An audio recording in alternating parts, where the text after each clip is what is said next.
겠습니다. 안녕하십니까. 고양원당 67구역 공공재개발 추진하고 있는 김동원이라고 합니다. 감사합니다. 되어 있습니다. 그래서 지난 6월 4일부터 지금 법이 바뀐 걸로 시행이 되는 거에 대한 설명을 드리는 그런 주민 설명회가 된다는 점 말씀드리고 시작하도록 하겠습니다.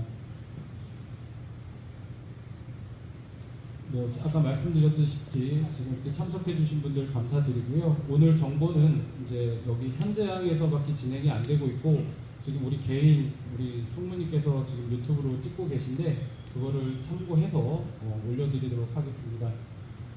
지금 진행 방법은 공공재개발 주요 개요를 설명드릴 거고요. 정말 공공재개발이 민간 재개발보다 좋은지에 대해서도 좀 더 설명을 드리도록 하겠습니다. 그리고 오늘의 가장 중요한 설명의 주된 목적은 주민 대표회의 구성을 통해서 우리가 조금 더 사업을 좀 더 빨리 진행하기 위해서 지금 설명회를 진행한다라는 거 조금 주안점을 두고 설명을 드리겠습니다. 그리고 지금 설명은 한 25분에서 30분 정도 드릴 예정이고요. 그 후에는 질문할 기회를 충분히 드릴 예정이오니 그때 질문해 주시면 감사하겠습니다. 여태까지 우리 공공재개발이 어떻게 추진되었는지 간략히 설명드리겠습니다. 2020년 5월 6일과 8월 4일에 부동산 정책이 바뀝니다. 그래서 서울에서 9월부터 이제 공공재개발 공모를 받았고요. 우리 경기도는 2020년 12월에 이제 공모를 하게 됩니다. 그래서 저희가 열심히 동의서를 걷어서 3월 달에 접수를 한 겁니다. 그리고 4월 달에 이제 도시및 주거환경 정비법과 주택법이 개정이 되었고요. 그래서 최종적으로 2021년 7월에 저희 고양 원당 6구역과 7구역이 공공재개발 후보지로 최종적으로 선정을 하게 됩니다. 그리고 토지거래 허가구역으로 묶여서 3년간 진행을 했고요. 이제 현재는 토지거래 허가구역으로 지정되어 있지 않습니다.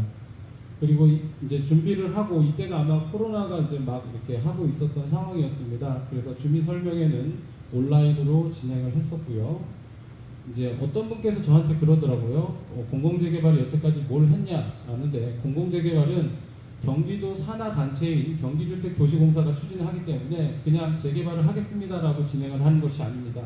그래서 첫 번째로는 경기도에 이 본 사업이 사업 타당성이 있느냐 없느냐라는 것을 확인해야 됩니다. 근데 다행스럽게도 타당성 검토 제외 대상으로 저희가 선정이 되어 2021년에 확인을 받았고요. 이제 타당성 검토가 끝났기 때문에 그 다음에 이제 투자심의위원회 심의를 거칩니다. GH는 공공기관이지만 공사입니다. 그래서 어떤 공사가 이 사업을 진행을 할 것이냐 말 것이냐 하는 투자심의위원회를 통과했고 거기에 이사분들이 원한 의결을 하셨기 때문에 이 사업이 진행이 되는 겁니다. 우리가 눈으로 볼 수는 없지만 그런 행정 절차들이 한 가지씩 다 진행이 되는 시점이 진행된 겁니다. 그리고 여기 2023년 7월에 제370회 경기도 의회에 보고가 되었고요. 거기서 승인이 난 겁니다. 그리고 최종적으로 경기도 도의회까지 진행이 되었기 때문에 본 사업이 진행될 수 있었던 겁니다. 그리고 2023년 8월과 10월에는 저희가 또 주민 설명회를 했었고요. 사실 저희가 지금 2637명이라는 전국에서 가장 큰 규모의 공공재개발 사업지입니다. 그래서 여기서 이제 민간 재개발을 하겠다는 분도 있었고 심지어는 저 말고 다른 분들도 공공재개발을 하겠다는 분들이 있었어요.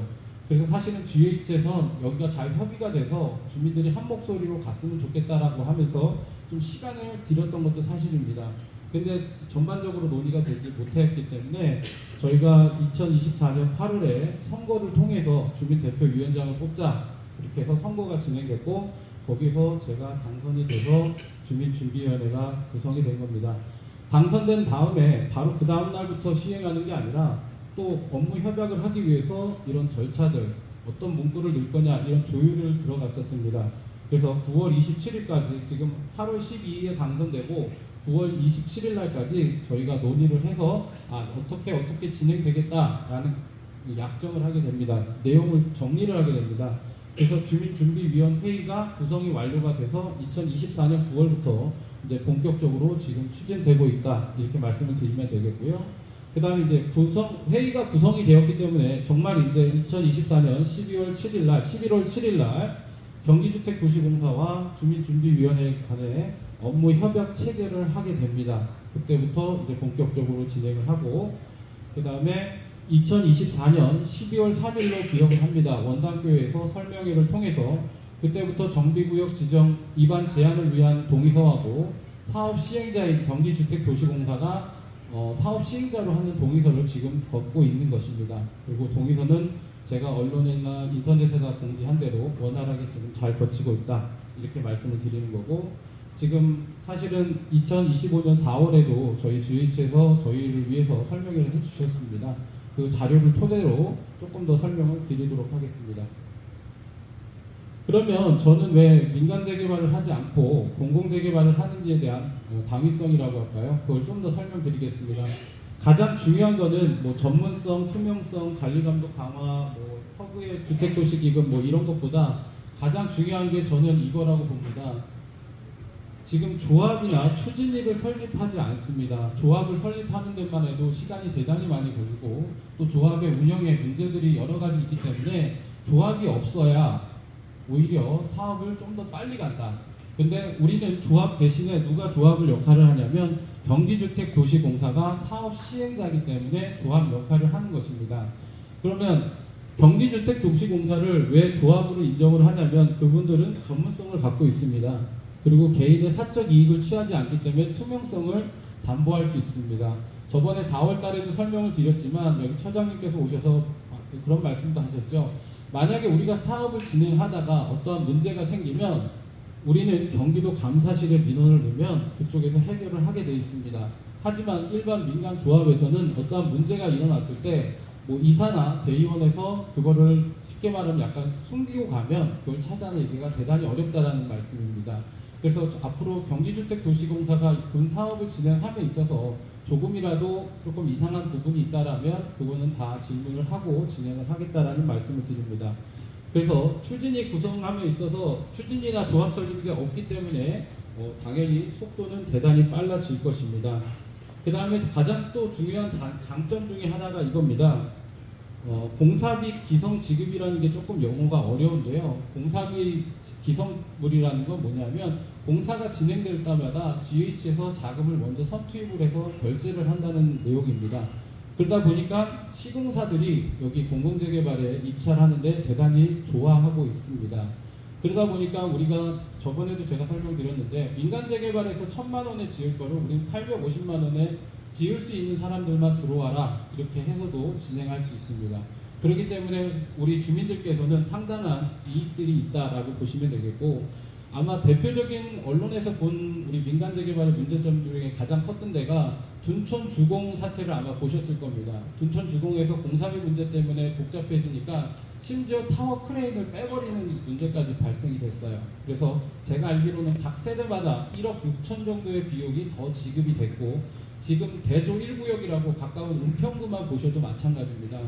시공사하고 조합, 일반인 조합하고 충돌이 일어나게 되면 조합은 시공사가 원하는 조건을 충족할 수밖에 없습니다. 안 그러면 지금 제가 뭐 구역이라고 얘기해서 뭐 특정 구역을 얘기를 할 수는 없지만 건물은 지금 다 지어진 상태입니다. 근데 공사비가 몇백억을 더 달라라고 하는데 그 돈을 안 주니까 열쇠를 주지 않고 있는 단지들도 있습니다. 그게 현실이기 때문에 그거는 꼭 참고를 하셨으면 좋겠습니다. 그래서 결론은 GH가 죄송하지만 망하지 않는 이상 뭐 시간이 딜레이 될 확률은 없다. 그래서 여기서 말씀드린 대로 공사 지연이라든지 중단될 확률이 없기 때문에 우리들의 분담금이 작아지는 거고, 분담금이 작아진다는 말씀을 다시 말씀드리면 조금 더 일찍 입주할 수 있다. 그래서 결론은 공공재개발이 우리 민간재개발보다 훨씬 더 우수하다라고 제가 설명드릴 수 있습니다. 지금 대상지는 지금 원당 4구역이 재개발이 되어서 여기 지금 뭐 신축 아파트로 잘 올라가 있는 걸 보셨을 거고, 예전에 주공 2단지 레미안 아파트가 있습니다. 저는 계속 현재 6구역과 7구역은 존재하지 않는다라고 말씀을 드렸고요. 왜 이거를 분리해서 하려고 하는지 잘 이해가 되지 않습니다. 물론 원당 7구역에서는 이런 주장을 하죠. 원당역이 여기 있는데 여기에 우리는 원당역 인근에 살아야 하는데 이걸 전체적으로 하면 랜덤으로 해서 여기 장미 아파트까지 갈 수 있다라는 그런 질문을 하셔서 제가 1년 6개월 동안 고민한 결과 지금 현재 우리 사업지에는 토지 등 소유자가 약간 수치는 변화가 있겠지만 2,637분이 계십니다. 근데 새로 짓는 아파트는 4,124세대를 지을 예정입니다. 그러면 새로 지은 아파트가 4,124면 확률적으로 이 범위 안에 모든 토지 등 소유자들을 안에다가 새로운 신축 아파트를 제공할 수 있습니다. 근데 어르신들이나 원당 시장이나 은행이나 병원을 편하게 가실 수 있는 분들은 이쪽을 원하는 분들이 계세요. 그래서 여기까지가 2,637명인데 그 중에서 한 1,000분 정도가 이쪽으로 가길 원한다면 모든 분들을 원당 7구역에서 원하는 대로 이 안에 다 분양권을 드릴 수가 있습니다. 하지만 단 1층부터 갈 수 있다라는 약간 그거는 확실하게 말씀을 드려야 된다. 이렇게 말씀을 드리고 그거 외에는 대규모 단지이기 때문에 무조건 대규모 아파트가 사업성이나 모든 것들이 좋다라는 건 우리 주민들께서 더 잘 아시리라고 봅니다. 그리고 행정기관인 고양시에서도 마찬가지입니다. 원당 6구역이 7구역이 따로따로 간다면 어디부터 할 건지에 대한 논쟁이 반드시 벌어질 것입니다. 원당 6구역에 계신 분들은 왜 7구역은 해주는데 우리는 안 해주냐고 할 거고, 반대로 원당 6구역이 진행이 되면 왜 우리는 안 해주냐라는 싸움이 분명히 벌어질 거라고 저는 예상을 하고 있고, 왜 분리를 해야 되는지 저도 잘 모르겠습니다. 아까 말씀드렸다시피 원당역 인근에 누구나 다 갈 수 있다면 단 노약층은 갈 수 없다라는 것은 제가 분명히 말씀을 드렸습니다. 그래서 결론적으로 대규모 단지로 가서 일명 규모의 경제라고 하잖아요. 철근도 마찬가지입니다. 100톤을 살 때와 10,000톤을 살 때의 가격은 달라지는 것입니다. 많이 사게 되면 가격은 내려가기 때문에 우리 주민들에게 이익되는 것이 많다. 이렇게 설명드리겠습니다. 지금 이거는 아직 확정안은 아닙니다. 지금 용적률 299.99라는 건 제가 여기서 다시 말씀드리지만 최소의 미니멈 값입니다. 고양시하고 협의하는 과정 속에서 우리가 기부 체납을 하는 거나 뭐 어떤 경우에 현금을 지급하여서 용적률을 변화할 수도 있습니다. 그래서 지금 용적률 299라는 건 최소 미니멈 값이다라고 이해를 하시면 되겠고요. 지금 여기 배치도도 마찬가지입니다. 아직 시공사들이 들어와서 본격적으로 활동을 안 하기 때문에 어떠한 심사를 받기 위해 우리가 이렇게 계획을 하고 있다라고 생각을 하시면 될 것 같습니다. 그래서 이거는 그냥 참고로 하시면 되겠고, 우리 공공재개발을 할 경우에 이런 모습을 보인다라고 이렇게 설명을 드리는 것입니다. 지금 이것도 마찬가지입니다. 15층에서 35층도 아직 확정된 것이 아닙니다. 최종적으로 내년쯤으로 예상하고 있는데 시공사가 확정이 되면 그 시공사별로 각각의 시공사가 우리는 어떤 디자인으로 여러분들의 선택을 받기 위해서 준비해 갖고 올지는 그때 가서 다시 설명드리도록 하겠습니다. 이것도 마찬가지입니다. 지금 제가 구역하고 비교할 수밖에 없지 않습니까? 민간재개발 원당 7구역에서 얘기한 수치를 보니까 1624세대를 짓는데 일반 분양분이 68개밖에 없었습니다. 그것도 68개를 몇 제곱미터다라는 것도 공지하지 않았었습니다. 우리는 명확하게 공지합니다.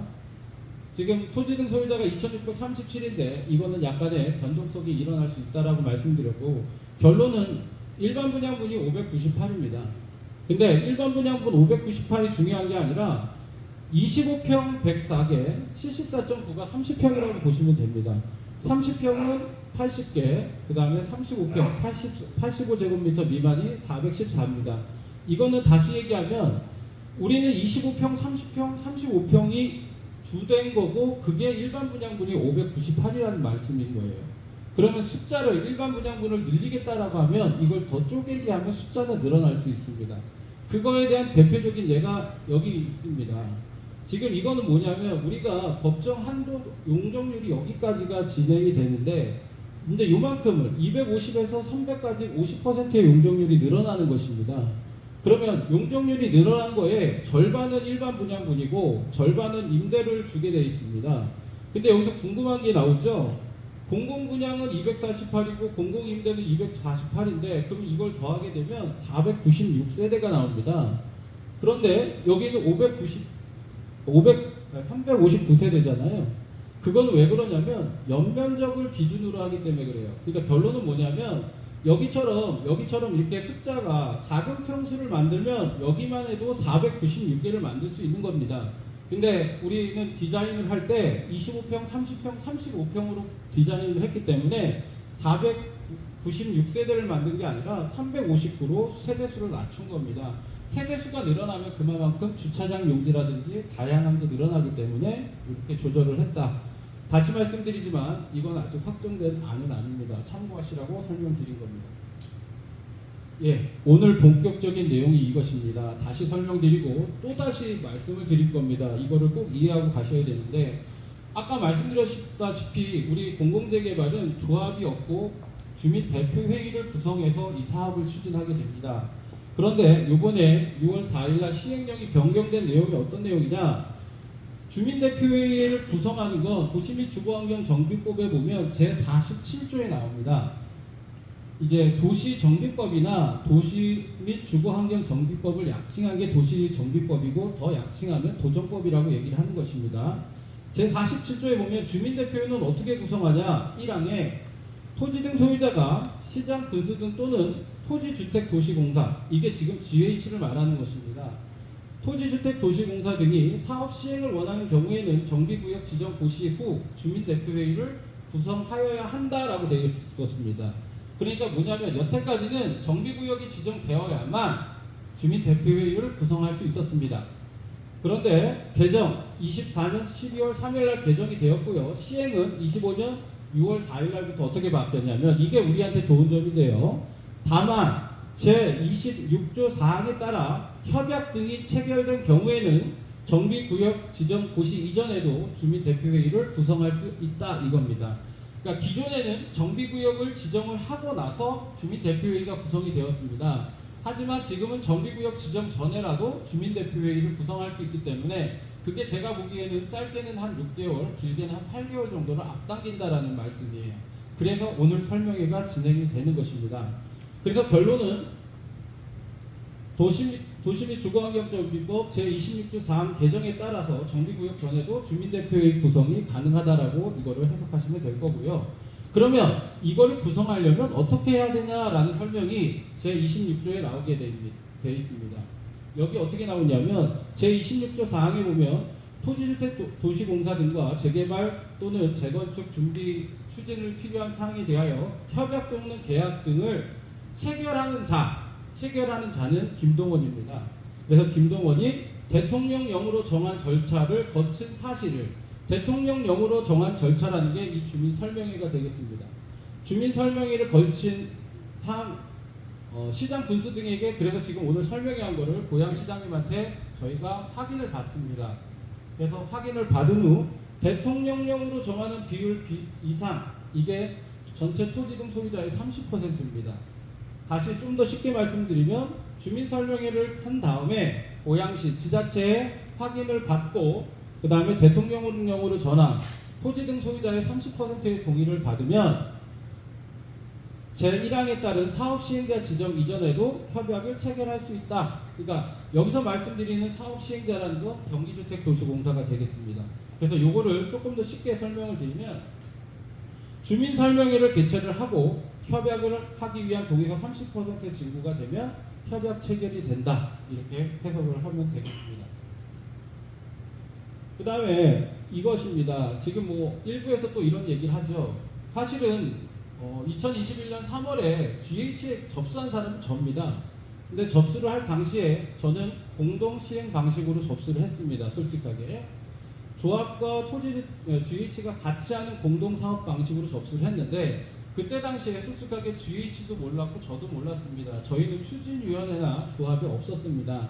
그래서 사실은 요 단독 방식으로밖에 접수가 되지 않았던 게 사실이어야 되는데, 아무튼 GH에서 우리를 선정을 해줬고, 시간이 지난 다음에 제가 안 게, 우리는 추진이나 조합이 없었기 때문에 단독 시행 방식으로 가는 게 맞다라고 정리를 했고, 이렇게 가더라도 어차피 GH는 우리 주민들의 의견을 최대한 수용할 모드로 가고 있어요. 지금 대화를 하고 있으면.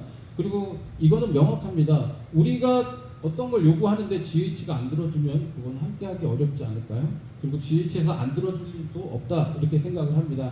그래서 결론 짓겠습니다. 오늘 우리는 현재 GH 단독 시행 방식으로 추진한다. 근데 요 용어 단독이라는 단어가 상당히 우리 주민들을 불편하게 합니다. 그래서 심지어 민간 재개발 추진하는 곳에서는 이렇게 얘기를 하더라고요. 우리 주민들은 아무런 의견을 낼 수가 없다. 근데 그렇지 않습니다. 우리 재산권을 우리가 지킬 수 있기 때문에 그거는 염려하지 않으셔도 된다. 이렇게 보겠고, 이제 시간이 좀 많이 지나서 조금 스피드를 내겠습니다. 주민들의 요청에 의한 사업으로 주민들의 동의에 의해 GH는 법 26조에 따른 재개발 사업 공공 시행자의 사업 시행자가 될 예정이다라는 게 지금 팩트입니다. 그래서 이렇게 진행된다라는 걸 말씀을 드리고요. 그 다음에 이거는 뭐 동의서에 대한 설명인데 요거는 뭐 그냥 참고만 하셔도 될 것 같아서 그냥 다음으로 넘어가겠습니다. 여기서도 이제 많은 부분이 있는데 가장 중요한 건 요 밑에인데도 글씨가 좀 작았습니다. 제가 확답은 드릴 수 없지만 올해 안에 정비구역 지정을 위한 주민 여러분들의 적극적인 참여만 있으면 반드시 요번에 67%를 접수해서 신속하게 공공재개발을 추진하겠다라는 말씀 드리겠습니다. 그래서 뭐 언제까지 67%가 완성이 되냐 답답을 달라고 하면 할 수는 없겠지만 좀 긍정적으로 지금 진행이 되고 있다라는 말씀까지만 드리도록 하겠습니다. 그러면 이런 질문을 또 하실 수가 있습니다. 작년 11월 7일 날 협약한 거는 뭐고 지금 협약하려고 하는 건 뭐냐라는 질문이 나올 것 같아서 미리 준비했습니다. 여기 아까 말씀드렸다시피 도시 및 주거환경정비법 일부 개정에 따라서 6월 4일 날부터 협약 등을 체결한 경우에는 주민대표회의를 구역 지정 전에 구성할 수 있기 때문에 그렇게 하려고 한다라는 말씀드리고요. 그 다음 여기 보겠습니다. 경기주택도시공사가 체결하는 협약 또는 계약의 주요 내용은 어떤 것이 있느냐 이런 거를 설명드린 적이 없는 것 같아서 요 내용으로 넣어놨습니다. 고양원당 679역 공공재개발 사업 시행을 위해 GH와 주민준비위원회가는 원활한 사업 시행을 위해 도시정비법 제26조 사항에 따라 협약을 추진하며 정비구역 지정 고시와 GH의 사업 시행자 고시가 될 때까지 주민준비위원회가 주민대표회의를 구성하기 위한 업무에 대해 서로 협의하며 업무를 진행하는 게 주요 내용이다. 그래서 사실 큰 내용은 없다. 하지만 결국은 우리 주민준비위원회와 GH가 협력해서 가겠다라는 내용이 되겠습니다. 그래서 여기에 보면 이제 여태까지 했던 내용이 좀 대부분입니다. 지원 약정을 체결했고요. 작년 11월 7일 날. 그래서 주민준비위원회의 요청에 의해 주민준비위원회와 GH가 상호 협약을 위한 업무 협약을 체결한 상태입니다. 현재. 그런데 시행령이 바뀌어서 다시 하겠다라는 내용이고 구체적인 협력 내용을 보면 정비구역 지정을 위한 토지 등 소유자의 동의율 확보 등을 위해 서로 협력한다. 그리고 준비위의 지위와 역할은 11월 7일 날 체결한 주민준비위원회 구성과 지원 약정서를 따르고 공공재개발 사업의 정비계획에 대한 검토 및 현안 이슈 등은 서로 전반적으로 상호 보완 협력한다 돼 있잖아요. 그래서 결국은 GH가 아무리 단독 방식으로 시행을 한다 하더라도 우리 주민들의 의견을 죄송하지만 묵살하고 진행할 수는 없고 항상 여기 나오지만 상호 협력에 의해서 진행될 것이다라는 말씀 드리도록 하겠습니다.